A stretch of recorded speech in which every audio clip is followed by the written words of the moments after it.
Сира. Сира сөзі араб тілінде жүру, жол, көркем үлгі, қалып деген мағыналарды қамтиды.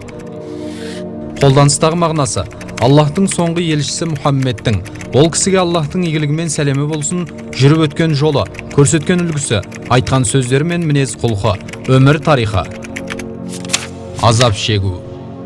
Дағуатқа қарсы тұрудың түрлі тәсілдері: үздіксіз мазақ пен келеке ету. Пайғамбарды, ол кісіге Аллахтың игілігі мен сәлемі болсын, тыңдатпау үшін адамдарға жалған ақпараттар таратып, қарсы қоюға тырысу.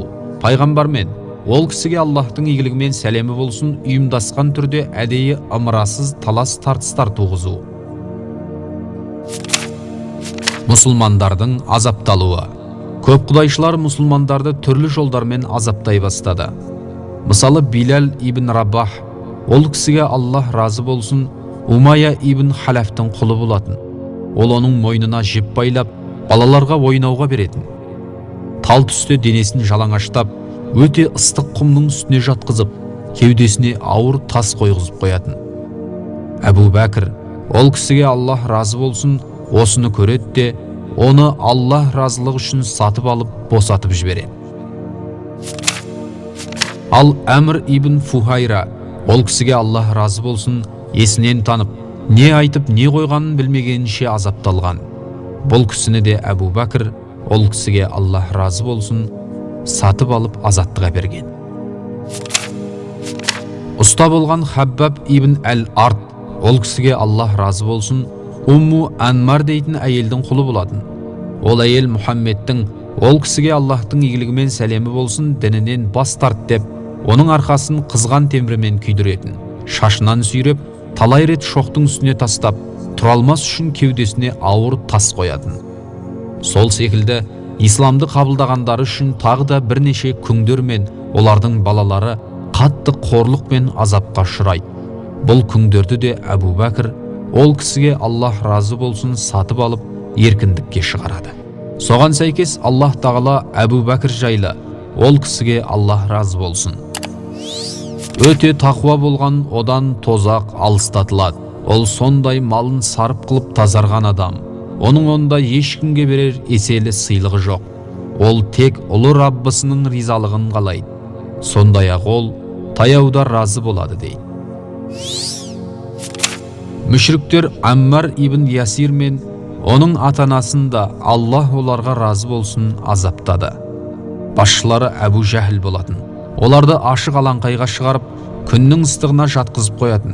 Қастарынан Аллахтың елшісі, ол кісіге Аллахтың игілігі мен сәлемі болсын, өтіп бара жатып: «Ей Ясир әулеті, сабыр етіңдер, сендерге жәннат уәде етілді» дейтін еді. Аммардың әкесі Ясир, ол кісіге Аллах разы болсын, осы азаптарды көтере алмай қайтыс болады.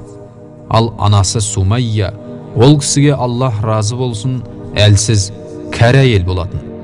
Әбу Жәһіл оның жатырына найзаға да өлтіреді.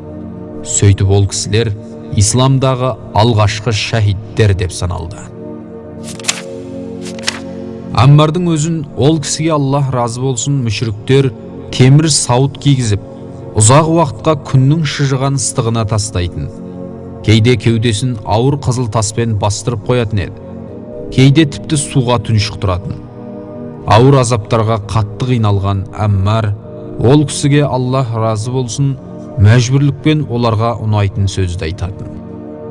Осыған байланысты Аллах тағала: «Жүрегіне иман орныққаннан кейін, зорлық көрген кісіден басқа біреу, иман келтіргеннен кейін Аллахқа күпірлік жасаса, сондай-ақ біреу көңілін имансыздыққа берсе, оларға Аллахтың ашуы болады, және зор азап бар» деген аят түсіреді.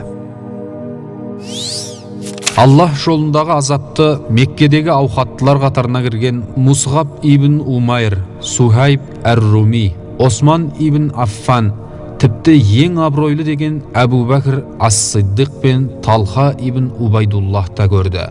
Аллах ол кісілерге разы болсын. Бір сөзбен айтқанда, атақты және қолдауға ие адам исламды қабылдаса, мүшриктер оларды сөгіп балағаттайтын. Олардың бұл істері оларға ауыр материалдық шығындар әкеліп, өздерінің айналадағылармен болған дәрежесінен айырылатындығымен қорқытатын. Егер ислам қабылдаған адам әлсіз, қорғаны жоқ кісі болса, оны ұрып соғып, зорлық-зомбылықтың неше түрін көрсететін, өзгелерді оған қарсы қоятын болған. Аллах елшісіне, ол кісіге Аллахтың игілігімен сәлемі болсын, жасалған қастық әрекеттер.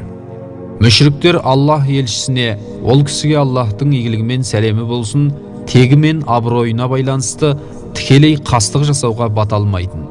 Бұған қоса, қорғап, жақтап отыратын Абдуманав руының басшысы, ел арасында беделді әрі құрметті болған көкесі Абу Талиб бар болатын. Құрайыштықтар алғашқы кезде Абу Талибке ініңнің ұлын тоқтат деп ескерту жасайды. Онан соң Абу Талибке қарым-қатынастарын үзуге дайын екендіктерін білдіріп сес көрсетеді.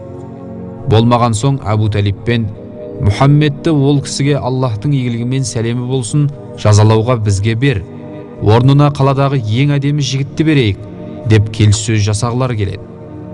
Мәселені бейбіт жолмен шеше алмаған құрайыштықтар тікелей қастық әрекеттерге көшеді. Пайғамбарымызға ол кісіге Аллахтың игілігімен сәлемі болсын, мүшриктердің бірі намаз оқып жатқан кезде арқасына түйенің ішек қарнын тастаған. Олар Аллах елшісін, ол кісіге Аллахтың игілігімен сәлемі болсын, әртүрлі былапыт сөздермен күтіп алып шығарып салатын. Қағбаға келіп намаз оқуына кедергі жасайтын. Өлтіреміз, зиян шегесің деп қоқан-лоққы жасайтын. Пайғамбар мен ол кісіге Аллахтың игілігімен сәлемі болсын, мұсылмандардың жолына Әбу Ләхабтың әйелі Умму Жәмил тікен тастап қоятын. Осы жайттың барлығы Аллах елшісі мен ол кісіге Аллахтың игілігімен сәлемі болсын, мұсылмандардың көрген қиындығының азғантай бір бөлігі ғана. Азаптаушылардың жазасы. Аллах елшісін, ол кісіге Аллахтың игілігімен сәлемі болсын, ең көп келеке қылып, мазақ еткендер мына 5 адам болған. Валид ибн Муғира, Асвад ибн Абду-Яғус, Әбу Замға Асвад ибн Абдул-Мутталиб, Харис ибн Қайс және Ас ибн Уайл. Аллах өз елшісіне, ол кісіге Аллахтың игілігімен сәлемі болсын, рас, сені мазақтаушыларға қарсы біз жеткіліктіміз деп, оны олардың зұлымдығынан қорғайтынынан хабардар етті. Сөйтіп олардың әрқайсысына өзгелерге ғибрат пен өнеге болар жазалар жіберген еді. Валид бұған дейін бірнеше жыл бұрын садақ оғынан жараланған болатын. Жарақаты оны ешқашан мазаламайтын.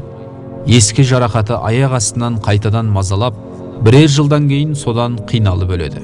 Ал Асвад ибн Абду-Яғус басына жаралар шығады да, ақырында сол аурудан өледі. Басқа деректер бойынша, ол шемен ауруына шалдығып, қарны ісіп, содан көз жұмған көрінеді. Асвад ибн Абдул-Мутталиб пайғамбардың, ол кісіге Аллахтың игілігімен сәлемі болсын, дұғасынан кейін соқыр болып қалады. Ал біраз уақыт өткеннен соң, оның ұлы Замғаға да зиян жетіп өледі.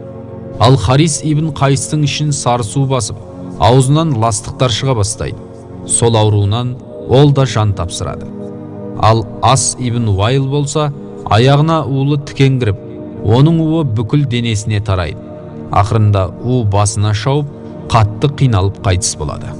Ал құрайыштықтардың басқа да зорлық-зомбылық көрсеткен белсенділері Бәдір шайқасында өлім құшады. Аллах жолындағы мұсылмандарды азаптаушылардың жазасы осы іспеттес болды.